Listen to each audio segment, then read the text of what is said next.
Assalamualaikum warahmatullahi wabarakatuh.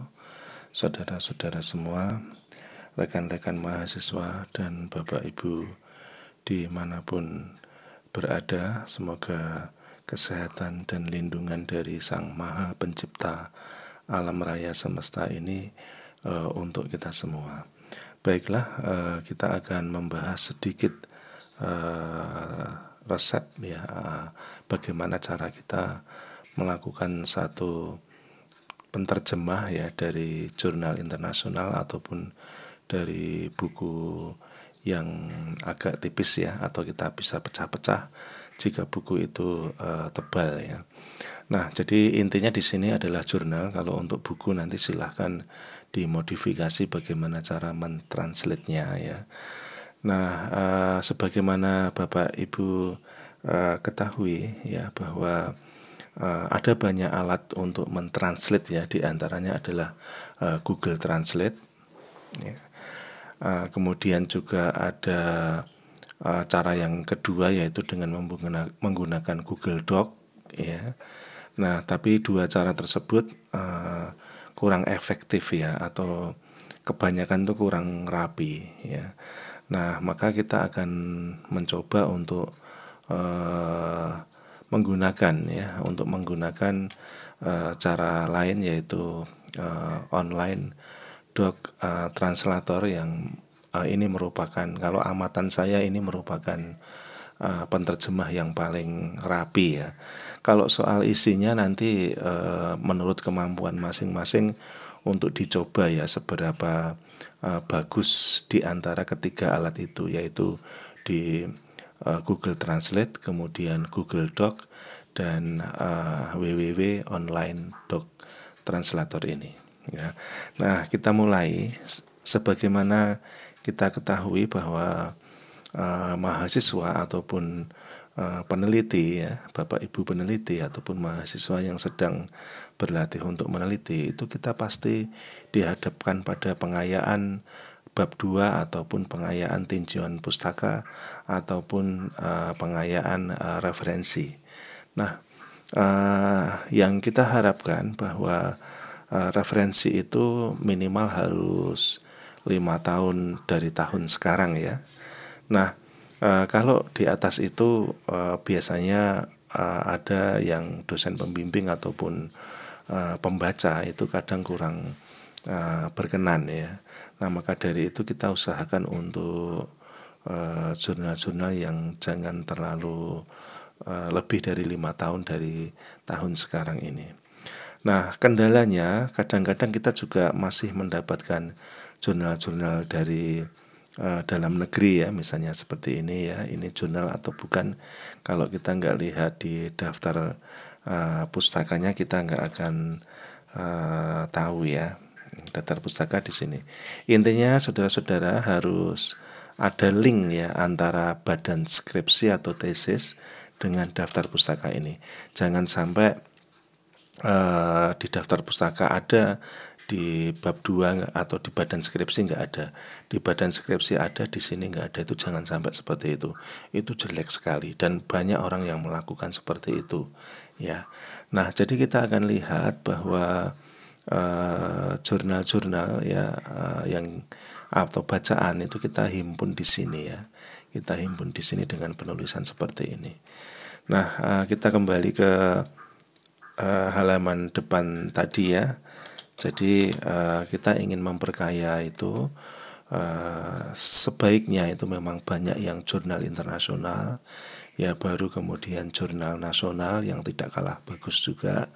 Namun penelusurannya agak susah kalau jurnal nasional, karena portalnya itu masih belum ada portal yang khusus ya. Nah, kemudian baru buku ya, ataupun sumber-sumber yang lain. Nah, kita harapkan yaitu bahwa jurnal-jurnal yang kita pakai itu adalah jurnal internasional dan kita membaca langsung ya, jangan sampai hanya pendapatnya siapa begitu. Nah, kita mulai supaya tidak berbelit-belit ya. Intinya kita akan memperkaya dari bab 2 kita, dan kita juga ingin supaya bab 2 ini juga connect ya dengan daftar pustaka yang telah kita buat. Nah, baik, langsung kita masuk ke websitenya, yaitu www.online.translator ya. Nanti akan terbuka seperti ini. Tampilannya tiap hari pasti berubah ya, karena ini website gratis, lalu akan banyak pengiklan ya, makanya tampilan-tampilan itu akan tiap hari berubah. Yang penting Anda cari dulu ini ya, menu Translate Now ya. Kita klik, kemudian kita upload. Nah, intinya seperti itu, mudah sekali. Nah, kita pilih ya mana yang kita akan translate ya. Misalnya ini saya akan memilih jurnal.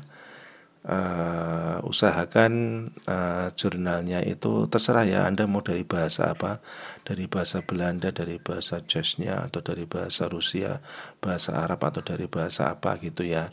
Nanti bebas saja. Online doc translator ini akan mengidentifikasi bahasa ya. Nah, ini saya pilih yang kecil aja supaya cepat ya, kecil filenya. Bapak Ibu perlu ketahui dan saudara-saudara bahwa jika Anda menerjemahkan sebuah buku dan ukuran filenya di atas 10 mega, itu nggak bisa ya, dia nggak kuat gitu. Nah, maka kalau mau diterjemahkan juga buku itu, Bapak Ibu pecah aja menjadi beberapa bab ya, supaya ukurannya menjadi kecil. Nah, seperti itu triknya ya. Nah, ini kita ambil satu jurnal. Nah, online docs akan melakukan proses, dia akan mendeteksi bahasa dulu. Kita tunggu ya, dia memang agak lama, dia mau menentukan bahasa ini bahasa apa ya. Nah, ini terdeteksi Indonesia. Nah, ini ada sedikit pertanyaan ya, bahwa kita ini orang Indonesia kok mau menerjemahkan Indonesia ke bahasa Inggris, padahal maksud kita kan bukan itu ya. Ya, bukan itu ya. Jadi maksud kita lihat jurnal kita ini yang asli ya. Kita memastikan bahwa jurnal kita ini adalah jurnal berbahasa Inggris yang akan kita terjemahkan ke dalam bahasa Indonesia. Tetapi mengapa online docs translator ini mendeteksinya Indonesia? Dapat dari mana? Kan begitu. Padahal ini jurnal berbahasa Inggris. Nah, kalau kita lihat bahwa namanya mesin ya, bisa ada kekeliruan, tapi nggak apa-apa. Mesin itu kita bantu, kita arahkan ya, karena memang mungkin ini AI-nya ya, artificial intelligence-nya itu mungkin belum berkembang ya. Nah, kita akan lihat jurnal yang asli tadi, bahwa ternyata website tadi ya itu membaca nama-nama orang ini, mungkin ya, nama-nama orang ini dideteksi sebagai orang Indonesia ya, jadi seperti itu. Nah, maka dia akan berubah menjadi Indonesia to English. Nah, ini kan kalau ini Anda translate itu nanti tetap ya dari Inggris ya ke Inggris lagi gitu. Nah, ini makanya kita akan rubah English ya, English mana ini, English, kita rubah ke Indonesia ya, kita bantu ya. Nah, sudah seperti ini, kemudian kita klik translate, kita tunggu. Nah, kalau keluar angka-angka ini berarti bisa dipastikan sukses ya. Ini angka ini akan bergerak ya, dia akan mempersiapkan ya, dia akan mempersiapkan file yang hasil yang kita akan bisa download. Nah, pergerakan layar ini itu tidak saya scroll ya, dia akan mengikut proses ya. Nah, di sini Anda bisa klik hasilnya ya. Nah, ini tinggal di open boleh, di save juga boleh ya. Kita open aja biar langsung kita bisa lihat hasilnya. Nah, ini kita bisa perbesar ya. Nah, di Google Translate Anda nggak akan dapatkan hasil yang seperti ini. Di Google Doc ya mungkin Anda akan dapatkan hasil yang mendekati ini tapi tidak rapi. Tapi kalau di sini itu persis ya dengan aslinya. Ya, coba kita lihat aslinya ya. Nah, aslinya tadi ini ya. Ini kan aslinya ini. Nah, coba diperhatikan kalau hasilnya translate ini. Ya, jadi hampir tidak berubah ya. Coba ini kita lihat.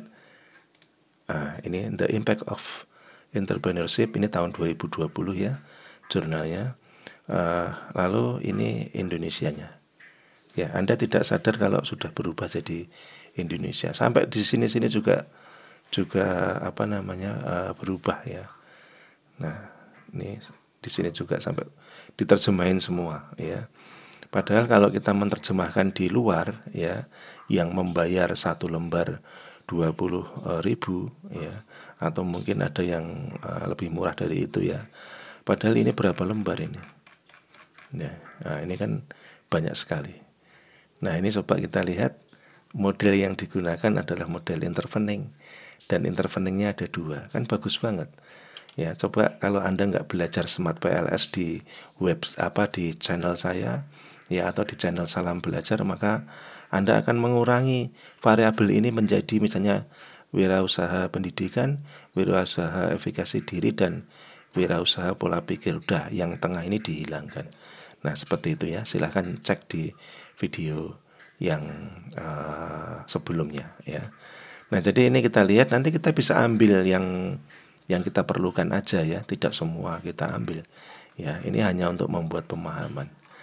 Nah, itulah saudara-saudara, rekan-rekan mahasiswa dan Bapak Ibu peneliti, sangat membantu cara ini ya. Nah, silahkan kalau mau disimpan, kita tinggal menyimpan menggunakan ini ya. Kita tengok, nanti kita akan copy. Nah, demikian, terima kasih, semoga bermanfaat. Assalamualaikum warahmatullahi wabarakatuh.